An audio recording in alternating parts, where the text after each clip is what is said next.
Hey guys, so welcome to this session of coronavirus and property. So what I wanted to do today was talk about, I've been going out to all our developers and having a look at, or just talking to them and getting a sense for, send an email around, and I've been chatting to a few of them, and I'm continuing to do that because I really like to get a sense for where they're at and what, some of these guys are on the boards of various, the big businesses and that, and they get a lot of data and they understand a lot of data and they have a lot of reach into various areas around the UK. And so I really wanted to get a sense for where they're at and what their thinking is and what they're seeing after we get over this lockdown and the virus and how we come back and how their predictions are. And I have to say, right off the bat, I'm pretty optimistic almost is the word. It really has, and it really seems that their approach across the board, and remember, a lot of these guys I've been working with for 15 years now in the UK, even longer than 15 years, since 2004, 2003, some of them. And the great thing about that is that, there's no bullshit between us. They'll say, things are pretty bad, things are, crap. They'll ring me up and they'll say, Brett, we're not, we're struggling to sell this, can you help us out? And these sort of things. So it's not like them to, across the board, be quite optimistic about things. Optimistic from a couple of perspectives. Optimistic because actually, if you look at it, they've had a very low sales volume since Brexit. Brexit really cut their legs off the market, apart from the Help to Buy schemes. Okay, they've done very well out of the Help to Buy schemes. They admit it, and so that's been very good to get people on the ladder. So that's the first thing, that we come in from a low sales volume. They hadn't yet ramped up, even though they had the election. They were waiting on the budget before they started to look to ramp things up, and they never got to do that. So it's a bit different. In 2008, what they had was they'd come off a massive boom, huge margins, lots of cash slushing around, and so all of a sudden everything ground to a halt. So they had massive supply lag, which basically means there's lots of supply coming to the market right through the recession, and therefore they're going to drop the prices. And they were dropping prices by somewhere between 10 and 30%. Okay, was the realistic drops that we saw in prices. Okay, remember, this is talking about new build. It probably wasn't the 30% in outside, although actually, to be fair, it was to a large degree in a lot of areas. So that was the sort of 2008. Now it's very different. We've had 3.5 years of Brexit. We've had political uncertainty. We've had everything. It's almost like a perfect storm where we've not been in recession, but it's been recession conditions where developers haven't been building huge amounts. They've been building and selling, building and selling, building and selling, building and selling.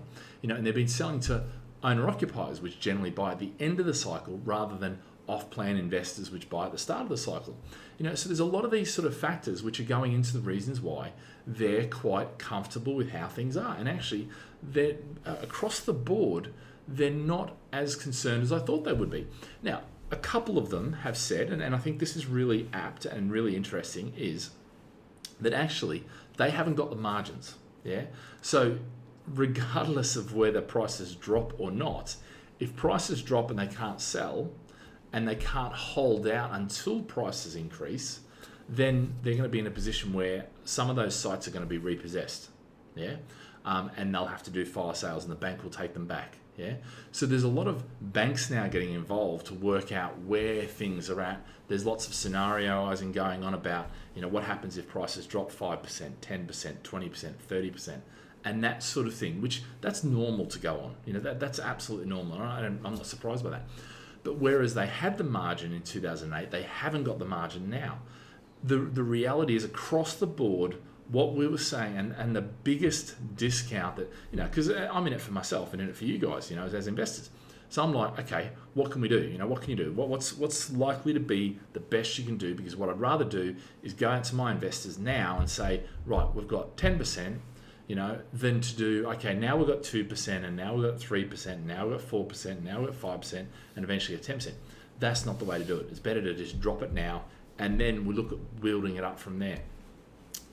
The reality is 10% was the most, that anyone was even prepared to talk about, and even that was a stretch, and even that was, that was a couple, and that wasn't just one, it was a couple. By far the majority of them were playing the wait and see game. Brett, listen, we're not doing anything right now. We're just waiting and seeing. We're in a position where we've got enough cash. We're okay. We can ride this out for a little while, and we will keep doing that. And in actual fact, what they're looking to do is there's two things. Because in 2008 in 2008 and 2020, there's two aspects that didn't go. The first one, which is obviously the supply lag. The second one is that they never had a PRS market, a private rented scheme market, whereby pension funds will come in and they'll buy an entire site and they'll rent that out and they'll want the return on that. So they never had that, whereas they have got it now. So a lot of the bigger developers and even some of the smaller ones are starting to build for that market. So that market is less price sensitive than, say, what our investors are, where we want the best price possible. That market is more about yield.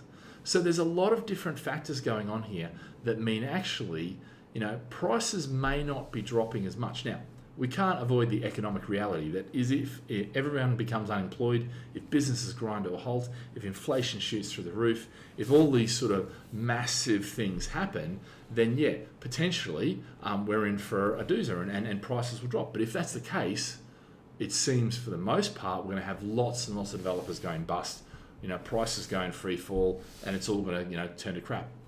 I don't get a sense for that.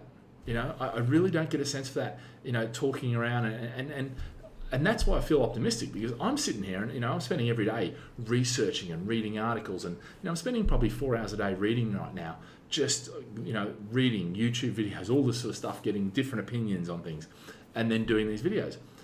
And so that can expose yourself to lots of, yeah, that's a bad article. Wow, if that happened, I don't know about that. But on the other hand, it's like, oh no, everything will be fine, everything fine. I think it's likely something in the middle. But from a new build perspective and from developers, and remember, and I've said this for many, many years, when you're in a recession, what you want to do is get your developers to develop more property, ramp up the things.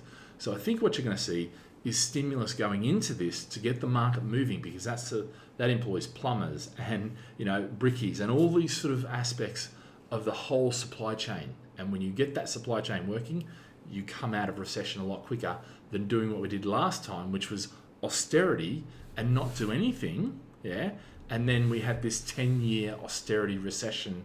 It may not have been a technical recession, but things were dead for 10 years, for a decade. We lost a decade. We don't want to lose another decade. Okay, so yeah, guys, that's interesting perspective I think for today.